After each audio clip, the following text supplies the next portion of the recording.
বাচ্চার জন্মের পর সকল মহিলাই 900 অথবা 1000 টাকা পাবেন। কিভাবে, কোন প্রকল্পে? বাচ্চার জন্মের আগেই মাকে এই কার্ডটি বানিয়ে রাখতে হবে। মায়ের 3 বার চেক আপের পর এই কার্ডটি বানানো হয়। বর্তমানে যারা গ্রামে বাস করে তাদের জন্য 1000 টাকা ও শহর এলাকার জন্য 900 টাকা দেওয়া হয়। বিপিএল ক্যাটাগরি মহিলার ক্ষেত্রে পাওয়া যায় এই প্রকল্পটি।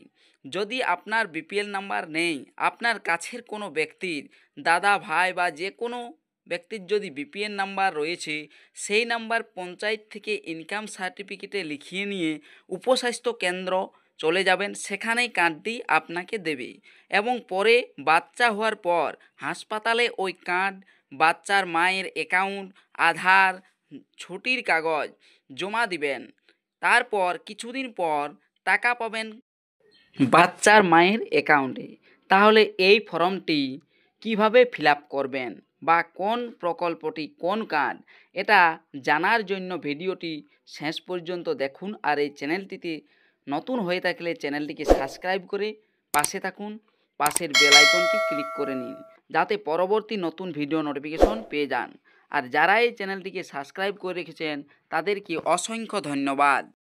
দেখুন এখানে ফর্মটি দেখতে পাচ্ছেন বা কার্ডটি, জননী সুরক্ষা যোজনা কার্ড। গ্রহীতাকে চিহ্নিত করে স্বাস্থ্যকর্মী এই ফর্ম 2 কপি ভর্তি করবেন। দেখুন এটা কিভাবে ফিল আপ করবেন।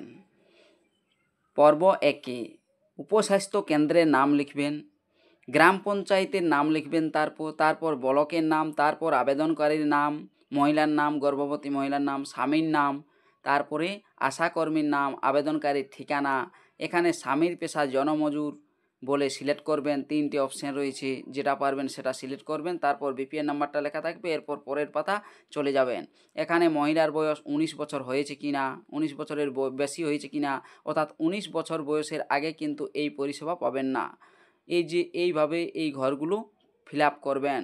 সমস্ত কিছু ফিল আপ করার পর এই যে এখানে দেখতে পাচ্ছেন পর্ব 2 অপশানটা দেখতে পাচ্ছেন, এখানে লেখা রয়েছে যে গ্রামীণ এলাকার জন্য 1000 টাকা আর শহর এলাকার জন্য 900 টাকা।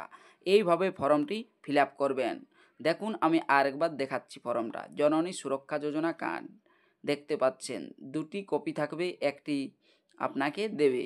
দেখতে পাচ্ছেন এখানে জননী সুরক্ষা যোজনা কার্ড। এই কার্ডটি এখন নেওয়ার পর বাচ্চা জন্ম হওয়ার পর এটা ফিল আপ করে আধার কার্ডের জেরক্স, মায়ের অ্যাকাউন্টের জেরক্স, মায়ের আর ছুটির কাগজ জমা দিবেন। তারপর কিছুদিন পর টাকা মায়ের অ্যাকাউন্টে সরাসরি ঢুকে যাবে। যদি গ্রামীণ এলাকার হন আপনি তাহলে 1000 টাকা, আর যদি শহর কেন্দ্রিক অর্থাৎ শহর এলাকার জন্য যদি হন তাহলে আপনাকে 900 টাকা দেওয়া হবে। তাহলে বুঝতেই পারলেন যে জননী সুরক্ষা যোজনা কার্ড কী, কীভাবে বানাবেন, কিভাবে ফর্ম ফিল আপ করবেন। উপস্বাস্থ্য কেন্দ্রে গিয়ে এই ফর্মটি বানিয়ে নেবেন বা কার্ডটি বানিয়ে নেবেন। তারপরেই বাচ্চা প্রসবের পর এটা জমা করবেন, তাহলেই আপনি টাকাটা পেয়ে যাবেন। এটা সবার জন্যই কিন্তু। ভিডিওটি শেষ পর্যন্ত দেখার জন্য অসংখ্য ধন্যবাদ। চ্যানেলটিতে নতুন হয়ে থাকলে চ্যানেলটিকে সাবস্ক্রাইব করে রাখবেন আর পাশে থাকা বেল আইকনটি ক্লিক করে দিবেন যাতে পরবর্তী নতুন ভিডিওর নোটিফিকেশন পেয়ে যান। আর যারা এই চ্যানেলটিকে সাবস্ক্রাইব করে রেখেছেন তাদেরকে অসংখ্য ধন্যবাদ।